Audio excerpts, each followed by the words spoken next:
Baik, Assalamualaikum warahmatullahi wabarakatuh. Selamat pagi Bapak Ibu, rekan kolega semua. Pada pagi hari ini saya diberikan kesempatan untuk membawakan topik mengenai film preparation steps. Nah, jadi lebih ke langkah-langkah dan ini mungkin nanti ada yang timpang tindih dengan Dr. Edwin, tapi ini yang biasa kami lakukan di tempat kami ya, untuk kita sharing ilmu atau praktisi.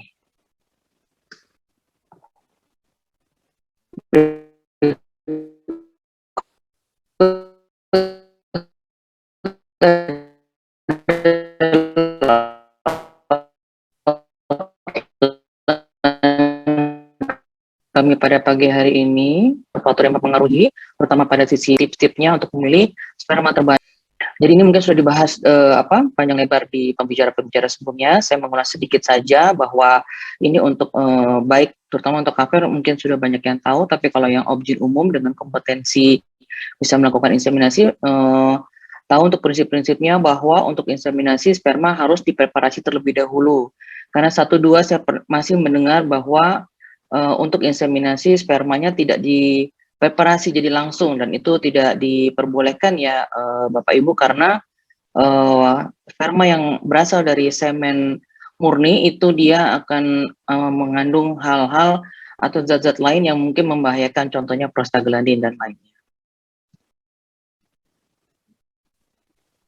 Baik, ini menunjukkan saja bahwa salah satu tata laksana pada infertilitas, terutama yang dengan gangguan sperma adalah inseminasi, selain pula untuk bayi tabung. Nah, khusus untuk yang laki-laki ya terutama, ini kita melihatnya dari kualitas sperma, baik sebelum serta faktor-faktor yang mempengaruhinya ya. Jadi pada step ini, kemudian nanti pada preparasinya sperma ini, kita akan memilih metode-metodenya berdasarkan kualitas sperma sebelum dicuci. Jadi seperti biasa setelah sperma kita peroleh sampelnya itu kita akan cek dulu seperti analisa sperma, bagaimana konsentrasi, motilitas dan lainnya untuk kita peroleh jumlah sperma motil dan kita tentukan metodenya yang mana. Jadi nggak ada seninya Bapak Ibu untuk memilih metode yang mana dan bahkan kalau perlu kita modifikasi sehingga akhirnya kita akan memperoleh sperma motil yang lebih tinggi dengan morfologi lebih bagus dan kecepatan lebih tinggi. Lalu untuk timingnya ini saya kadang agak cerewet kalau untuk yang di site kami ya, karena tidak bisa lebih dari 40 jam ya, kalau bisa di 36 jam karena sperma yang motil bagus ini akan bertahan di saluran reproduksi wanita dengan waktu lebih lama. Jadi nggak masalah sepanjang oositnya masih bagus. Jadi kalau misalnya di atas 40 jam biasanya sudah pecah. Kemudian ini untuk pasien selection ya, kapan sih kita tentukan ini harus insem, kapan harus alami, kapan harus bayi tabung, itu kita bisa melihat dari analisa sperma sebelumnya, dan kita harus mendapatkan data jumlah sperma motil yang kita peroleh dari konsentrasi sperma dikali persentase progresivitas serta volumenya. Jadi kalau misalnya kurang dari itu, mohon diperbaiki terlebih dahulu, atau jika kita agak terlambat waktu, misalnya dari sisi perempuan udah berumur 40 tahun ke atas, mungkin bisa disarankan untuk bayi tabung ya.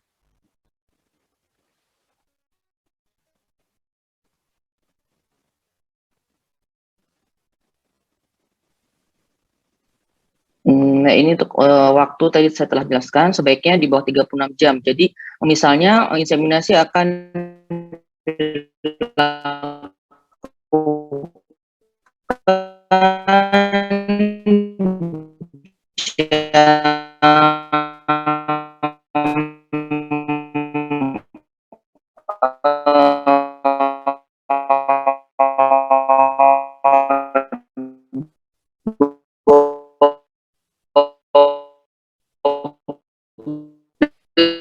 siang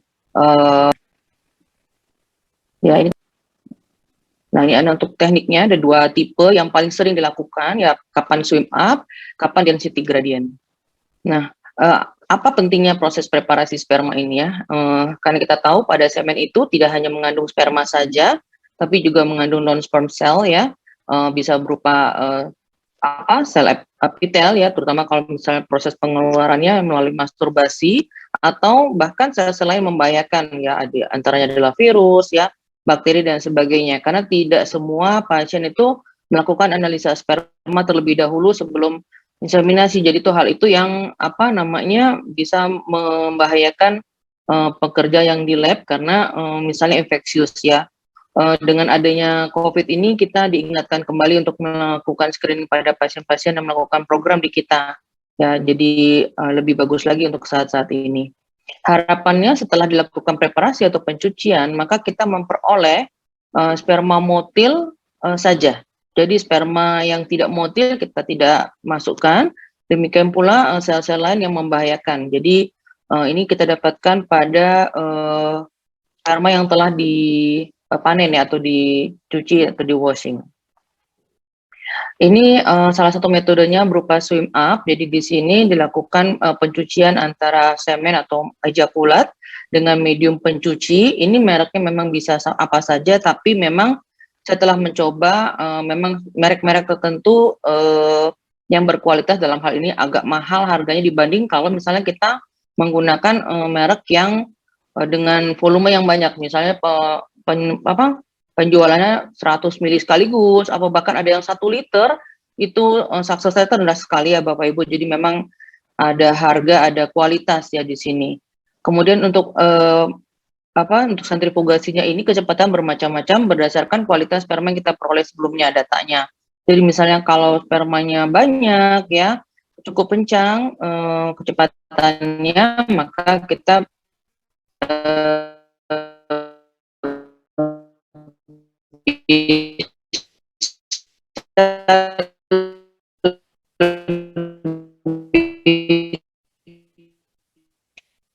tinggi. Tapi kalau dia oligoasteno, kita mungkin bisa turunkan ke dapat panen. Dan swim up prosedur dilakukan pada sperma dengan kategori yang normozoospermi biasanya. Sedangkan kalau untuk density gradient, di sini biasanya yang oligoasteno ya, karena dengan metode density gradient sperma lebih diseleksi. Sehingga kalau misalnya spermanya dengan yang lebih dengan kategori normal ini disayangkan, tapi kalau oligoasteno dia bisa diseleksi lebih baik ya. Konsentrasinya kadang saya tergantung medium yang ada ya. Ada yang 90-45%, ada yang 80-40, mana saja itu cukup baik keduanya.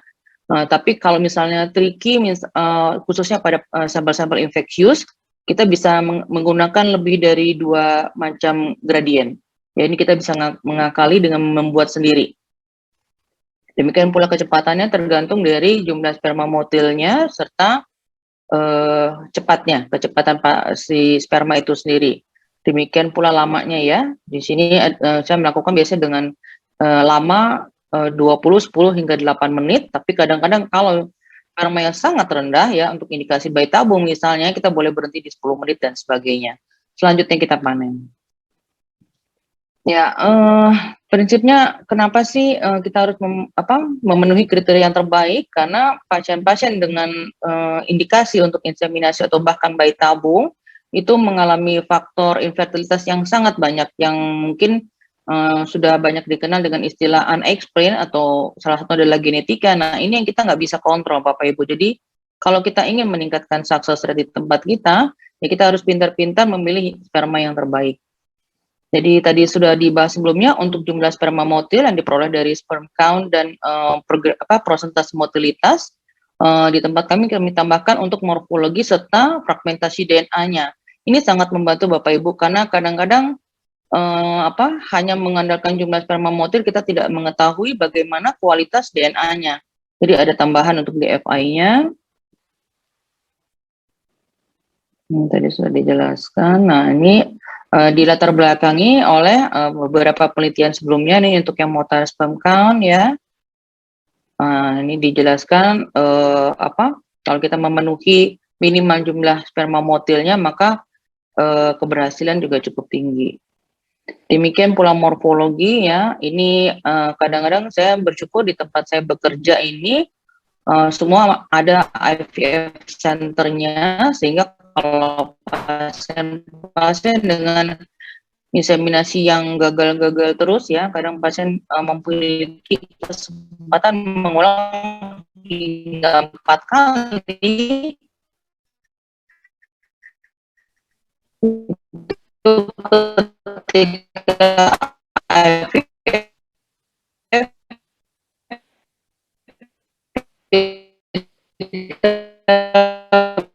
beruntung bisa melihat morfologi sperma atau kadang giant sperm atau globo ini fenomenanya karena inseminasi kita tahu itu hanya mendekat singkat berjalan menuju oosit di kondisi morfologi yang jelek itu memang juga merupakan salah satu faktor penentu di tempat kami.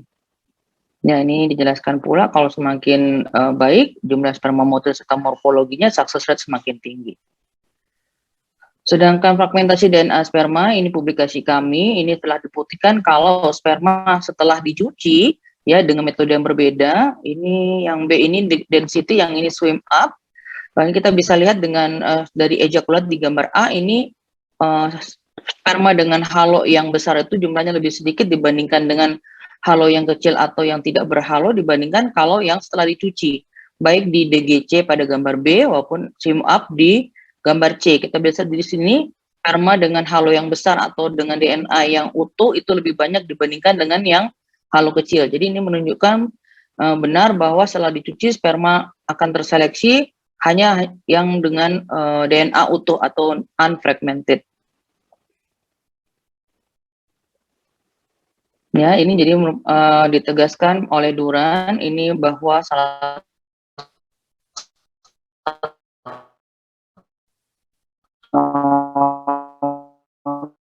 kualitas dari DNA spermanya. Membiasakan mengikuti sperma motil juga dengan DNA fragmentasi. Kalau DNA fragmentasi indeksnya kurang dari 30, kita bisa lanjut insem, tapi kalau di atas 30, kita perbaiki dulu atau disarankan untuk bayi tabung. Nah, ini beberapa rekan-rekan kami yang telah publikasi. Nah, kemudian salah satu hal lagi, dulu, saya nggak tahu di tempat yang lain ini, setelah dicuci, sperma itu disimpan di inkubator. Tujuannya supaya hangat sehingga sama dengan suhu badan ketika diinseminasikan. Tapi sekarang itu tidak begitu, tidak disimpan di inkubator karena suhunya terlalu panas dan dapat meningkatkan sperma dengan DNA yang terfragmentasi, sehingga dianjurkan disimpan di suhu ruang saja. Kecuali ber-AC ya, kita mungkin ada di laci dan sebagainya nyimpannya, supaya sperma tidak rusak. Ini strateginya kalau mau diulang 3-4 kali inseminasi sebelum bayi tabung, kecuali ada beberapa pertimbangan dari sisi perempuan. Ya misalnya usia, kemudian faktor tuba dan sebagainya. Ini tadi sudah dijelaskan sebelumnya untuk pemilihan metode. Ini apa sih kata kunci ya? Kapan sebaiknya kita insem ya dengan jumlah sperma motil berapa, minimal 5 juta. Kemudian untuk mililiternya ya sekitar minimal 0,5%. Nah, ini saya kombinasikan antara Turex sama omelet atau siapa saya lupa. Kapan kita inseminasi ya, biasanya dengan jumlah sperma di atas 5 juta, jumlah sperma motil dan DFI kurang dari 30. Nah, terus kalau kita jumlah spermanya kurang dari 5 juta, kemudian DFI-nya lebih dari 30%, ya kita IVF. Setelah diperbaiki tentunya ya. Jadi sangat penting untuk memperbaiki kualitas sperma terlebih dahulu sebelum inseminasi.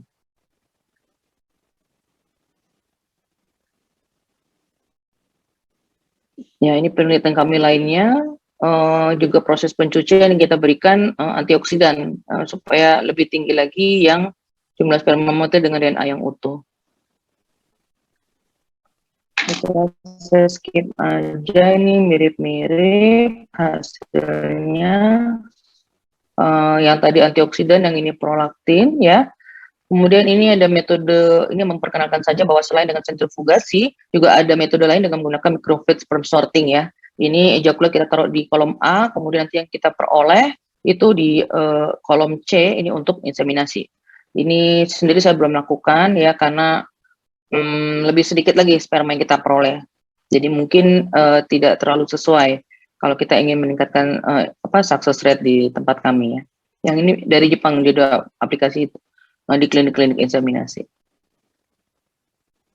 Nah, ini kontraindikasi kadang-kadang, saya juga dikirim oleh Omjin kalau misalnya jumlah sperma sangat sedikit ini saya agak, ngeluh ya, kecuali mungkin memang kadang pasien yang minta sebelum dia bayi tabung ya. Ibaratnya pasien tuh kalau bayi tabung tuh berat banget dia mengeluarkan keputusan itu.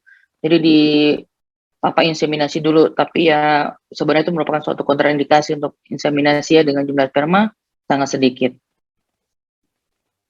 Ini adalah kesimpulan kami, jadi setelah dijelaskan sebelumnya untuk meningkatkan kualitas sperma terlebih dahulu sebelum pencucian ya, menurunkan DFI sperma serta tepat waktu untuk inseminasi. Demikian presentasi dari kami, terima kasih.